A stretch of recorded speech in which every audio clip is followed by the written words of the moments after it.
Sebelumnya, selamat siang teman-teman semua. Perkenalkan, nama gue Alexander Morantika, biasa dipanggil Alex. Gue dari Fakultas Sekolah Bisnis 59. Dan gue di sini nggak sendiri, gue ditemenin sama abang. Gue Axel Stephandoko, gue dari Fateta Fakultas Teknologi Pertanian angkatan 57. Oke. Sebelum kita mulai, kita mau nanya keseharian kakak nih, maksudnya apa sih kegiatan kakak akhir-akhir ini gitu? Kalau gue sendiri sih, ya nggak jauh-jauh dari kuliah aja sih. Ya benar banget, apalagi udah akhir semester gini ya. Iya, banyak proyek-proyekan juga akhir. Oke, sebelum itu gue mau nanya tentang apa sih prestasi yang diraih oleh kakak di bidang catur ini kan?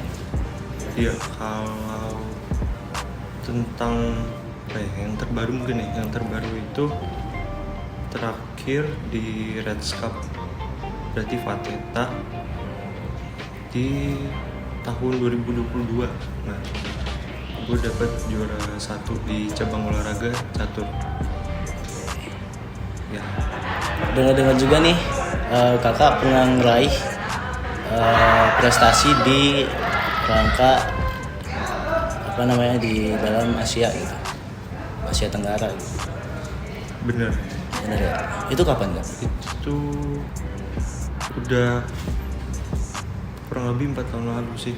Oh 4 tahun yang lalu. Udah lama ya.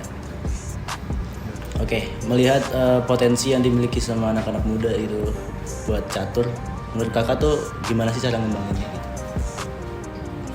Sebenarnya kalau tentang catur itu apa ya, olahraga yang harus dilatihnya tuh juga ada teorinya, dan teorinya tuh kayak apa ya, kita harus baca buku, nggak cuma dari latihan-latihan doang. Ada keterampilan khusus gitu ya? Bener. Tapi kalau menurut gue, kalau tentang anak-anak muda bisa banget sih menurut gue, karena kan catur apalagi dari dari umur yang sedini mungkin juga bisa, karena kan juga melatih buat berpikir logis gitu sih. Kebanyakan juga pemain catur tuh katanya IQ-nya tinggi-tinggi gitu. Itu bener nggak sih kak katanya?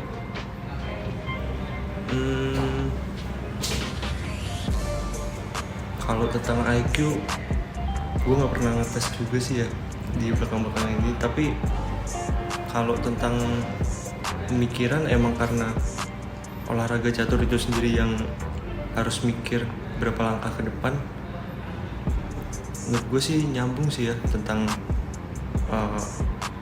misalnya orang yang caturnya jago bisa IQ yang tinggi. Menurut gue emang bisa sejalan sih. Make sense gitu ya? Iya, make sense. Oke, selanjutnya ada nggak sih idola dari kakak sendiri gitu di bidang catur? Kayak misal nih, sering banget gitu kayak lewat di FYP gua kayak Magnus Carlsen, terus juga ada Hikaru gitu. Ya kalau gua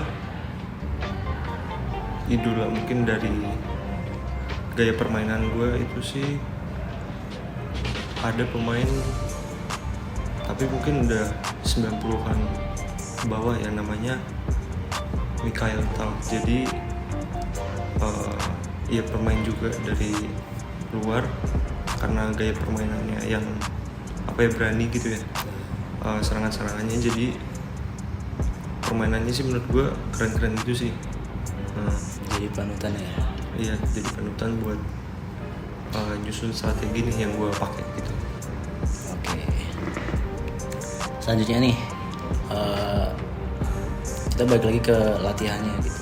Jadi porsi latihan kakak kalau misal ada kompetisi gitu, porsinya kayak gimana? Atau seminggu kita harus main full kah atau gimana? Ya kalau mau ada kompetisi yang mungkin skalanya di provinsi gitu, biasanya latihannya tuh sekitar rutinnya 3 bulan sebelum hari H pertandingannya. Terus Kalau dibilang seminggu harus berapa kalinya, hampir tiap hari, tapi nggak di waktu yang banyak banget, misalnya sampai 5 jam atau berapa. Mungkin cuma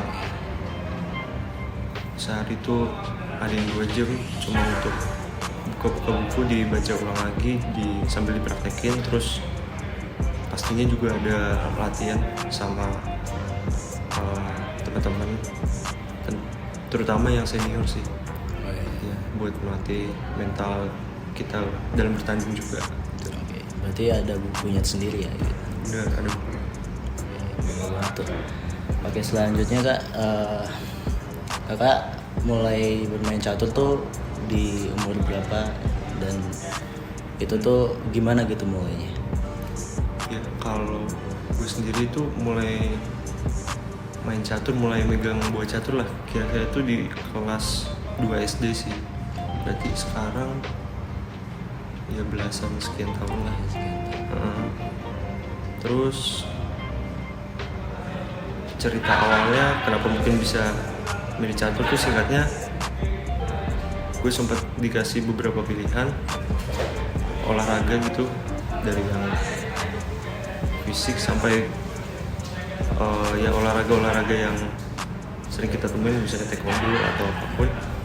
Dan pas kayak ikut di catur tuh kayak merasa lebih bisa tenang aja, bisa ngikutinnya tuh sesuai dengan kemauan gue aja gitu sih. Oke, jadi ada ini ya, apa namanya, keinginan sendiri dari kakaknya. Iya sih, pas ngikutinnya kayak enjoy juga sih. Oke. Terus mulai kompetisi gitu di umur? Mulai ikut kompetisi di sekitar 1 tahun setelahnya sih, di kelas 3 SD itu berarti mungkin umur 8, 9 sekitar situ. Keren banget ya, masih SD udah bisa main catur tuh mulai itu. Kayak gue aja sekarang nggak bisa tuh main catur. Tapi kalau emang dilihat ke yang sekarang tuh perkembangannya, mungkin contohnya tuh di India ya, ada yang kayak umur belasan, mungkin belum masuk di SMA gitu udah udah punya gelar Grandmaster, udah jago-jago banget gitu sih. Kayak ini sih, kayak Rubik ya, Rubik juga kayak gitu. Nah, benar, mungkin agak mirip lah ke Rubik.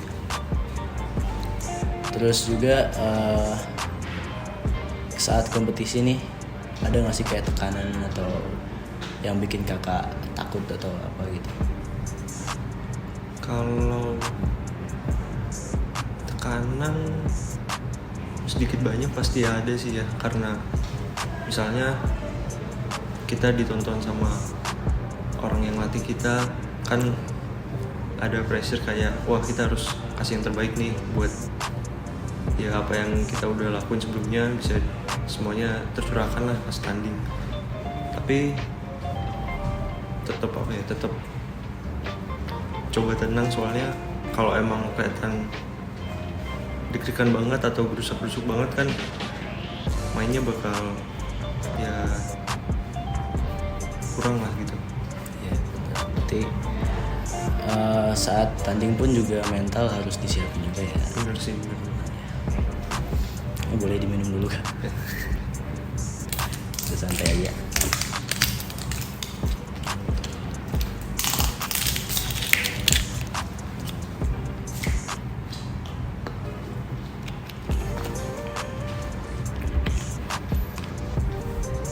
Oke, selanjutnya Kak,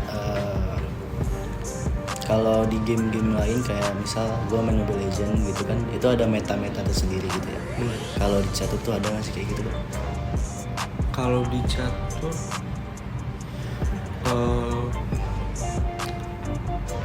bisa dibilang mirip juga ya, karena emang ada web tertentu yang menyiarkan live catur dari pertandingan dunia gitu. dan pastinya kan ditonton oleh hobis catur seluruh dunia. Kan biasanya apa ya, gaya bermain itu gitu yang bakal dicontoh atau jadi gambaran lah buat hobis yang di seluruh dunia itu. Jadi mungkin nggak dibilang meta juga nggak bisa juga, soalnya kayak ada trennya gitu sih. Oh iya. Oke. Terus nih kadang juga ada yang pengen mulai main catur tapi dia takut gitu, kayak catur nih susah, nggak mau yang lain aja gitu. Kalau dilihat di zaman sekarang sih, karena kita juga bisa main online, terus bisa banyak literatur, banyak buku-buku yang ya gratis juga lah, kita bisa dicari di internet gitu. Jadi kalau aksesnya sih menurut gue udah gampang banget sih kalau mau ngebuka atau ngebacanya. Juga banyak grup-grup catur gitu di Indonesia yang bisa sharing tentang kompetisi catur yang bakal dilaksanain di mana atau dan lain-lain juga. Jadi sekarang sih udah terbuka banget sih informasi. Oke. Nah buat kalian juga guys yang mau mulai catur, jangan takut ya, karena kita juga banyak banget literaturnya gitu ya Kak. Banyak kayak buku ataupun grup-grupnya juga banyak gitu. Jadi kalian bisa banget kayak belajar mulai dari sana gitu. Jadi jangan pernah takut lah untuk nyoba sesuatu gitu. Terus selanjutnya Kak, gimana sih cara mulai mempelajari catur? Kalau dari awal mempelajarinya, sebenarnya kalau di zaman sekarang tuh bahkan di aplikasi-aplikasi tertentu yang di mobile juga udah ada panduannya sih. Guide-nya ya. Terus kalau misalnya dari awal banget, emang mungkin kita awalnya belajar dari gerakan bidak-bidaknya, terus selanjutnya kita juga bisa ngelatih kayak permainan kita dari aplikasi-aplikasi itu, kayak ada puzzle yang harus diselesain. Jadi bisa juga ngelatih cara berpikir kita juga sih di catur ini. Oke. Kalau catur sendiri tuh cara mainnya kan kita satu lawan satu gitu sama musuh kita ya. Misal kalau ada nggak sih pernah ada pengalaman gitu dari kakak sendiri, kan banyak nih ikut kompetisi gitu kan, ada pengalaman kayak orang-orang atau lawan kakak itu tuh kayak mengintimidasi kakak gitu. Itu gimana sih cara mengatasinya gitu dari kakak sendiri? Kalau mengintimidasi, tentunya pernah sih, walaupun nggak sering, sekali-sekali juga ada pas turnamen tertentu gitu. Kalau tentang cara-caranya sih kadang sesimpel gerakan catur yang agak keras gitu, atau mencet jam catur yang agak dengan tekanan ekstra gitu ya. Kadang kan buat kita kaget ya, apalagi pas lagi serius banget di papan catur itu, Buyar gitu. jadi kadang buyar gitu. Tapi kalau emang lama kelamaan kita sering main, sering ikut turnamen, lama-lama ya terbiasa sih, dan tetap fokus di papan catur aja gitu. Pikirin yang lain-lain gitu sih. Bicara soal kompetisi nih, kompetisi tuh di catur tuh kayak ini nggak sih, kayak ada grup-grupan atau bagian-bagiannya kayak gitu? Iya, kalau di catur sendiri itu ada, mungkin kayak dibagi di cabang olahraga lain.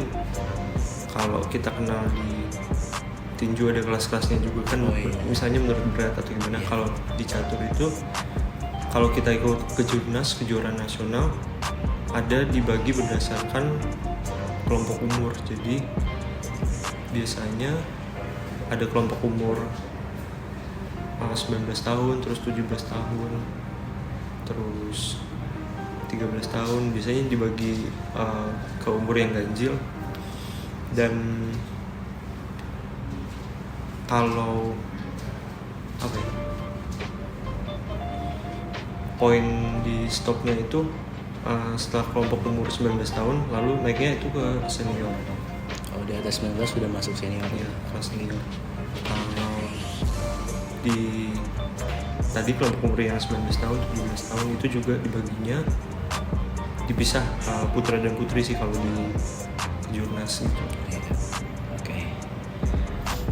Berarti kalau di kejurnas hampir sama lah ya, kayak misal boxing dan lain-lain gitu ya. Benar. Ada kelas-kelasnya sendiri gitu. Iya. Oke. Selanjutnya Kak, menurut Kakak nih, keuntungan apa sih yang didapat gitu kalau kita tuh mulai main catur atau kita tekun gitu main catur? Kalau berdasar teman-teman yang di lingkungan gue pas main catur itu kan beberapa juga ada bapak-bapak ya. Iya. Jadi mereka tuh kalau cerita ke gue pas main catur tuh bisa bikin ngebantu gak cepet lupa. Jadi biar nggak pikun ya main catur juga gitu, sambil ngisi waktu luang yang positif. Nah tapi tadi gue juga mau nambahin nih, sempet lupa kalau di pembagian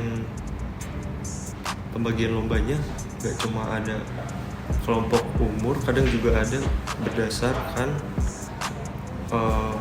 waktu permainan caturnya. Jadi ada catur standar, terus catur cepat, sama catur kilat. Oh iya. Kalau catur standar tuh yang biasanya waktunya tuh 1 jam untuk pemain satu dan 1 jam untuk pemain lawannya. Terus kalau catur cepat tuh misalnya kayak 25 menit sama untuk pemain satu dan pemain lawannya. Sama catur kilat tuh waktunya 5 menit untuk pemain satu dan lawannya gitu. Dan sebenarnya ada waktu-waktu lainnya juga sih, ada yang bisa ada increment penambahan waktunya, tapi itu dia menyesuaikan. Itu di teknis olahraganya ya. Iya, benar. Selanjutnya nih, gue mau nambahin lagi tentang tadi kan, di catur tuh ada yang namanya waktu itu ya, yang dipencet itu. Kalau misal mendekati di akhir tuh biasanya kalau gue lihat tuh pada cepet-cepetan gitu. Benar, iya. Itu gue bingung sih gimana cara mikirnya gitu. Kayak maksudnya kayak di waktu misal 10 detik terakhir gitu, lu harus majuin ini tek tek tek tek gitu. Itu gimana sih cara mikirnya? Iya. Kadang kalau ngelihat orang-orang apalagi yang pemain kelas dunia kan cepet-cepet banget tuh. Iya. Dan kayak kita bahkan kayak belum sempat mikir kok udah gerak aja gitu kan. Sebenarnya karena ada refleksnya juga ya, kalau karena kita udah sering main, jadi refleks gerakannya itu udah kejalankan aja gitu dari apa yang kita pikirin. Jadi emang kalau udah di waktu kritis tuh berdasarkan refleks aja sih, mana yang bisa dilangkain dan menurut kita pas gitu dilangkain. Dan apa ya, itu salah satu yang bikin tekanan juga sih pas kalau lagi di jamnya waktunya kritis, sedangkan apalagi di papan caturnya masih banyak gitu kan. Iya, posturnya beda ya pastinya. Pasti bakal ada tantangan sendiri di dalamnya gitu. Iya. Kalau udah mendekati akhir ya. Oke. Apa sih namanya buat catur sendiri nih Kak? Kakak pernah nggak sih kayak stres atau apa gitu saat main catur? Apalagi kayak misal, wah ini gue udah bisa nih, kalah pasti kayak gitu. Biasanya tuh pas stres atau jengkelnya tuh kayak kadang kita posisinya udah menang, udah enak banget, sedangkan ya karena catur itu kan bener tadi ya langkahnya satu-satu, dan kalau kita sekali langkah yang salah gitu bisa efeknya tuh domino dan wah bikin kita hancur banget deh. Nah kadang bikin apa ya, perasaan jengkel sih di situ pas udah menang posisi, udah enak banget, tapi karena satu langkah yang agak melenceng malah jadi kalah banget gitu sih. Satu langkah yang menghancurkan semuanya. Bener banget ya. sih. Oke. Terakhir nih, gimana sih kakak ngeliat masa depan catur Indonesia? Kalau menurut gue karena apa ya, semakin lama itu materi-materi tentang catur bisa didapetin dengan akses yang lebih mudah, jadi kemajuannya sih lebih cepet sih. Dan kalau gue lihat di IPB sendiri juga hampir di setiap fakultas dan secara besarnya ada event OMI juga, tentunya ngebantu lingkungan atlet-atlet dan lingkungan catur semakin kebentuk biar kompetisinya tuh semakin semakin sportif, semakin baik. Oke, mungkin itu aja kak dari kita. Terakhir guys, buat kalian semua yang ingin coba atau mulai sesuatu, jangan pernah takut, karena kayak tema kita sendiri hari ini yaitu don't make excuse for being winner. Oke, terima kasih kak atas waktunya. Mohon maaf kalau gue ada salah. Oke, makasih.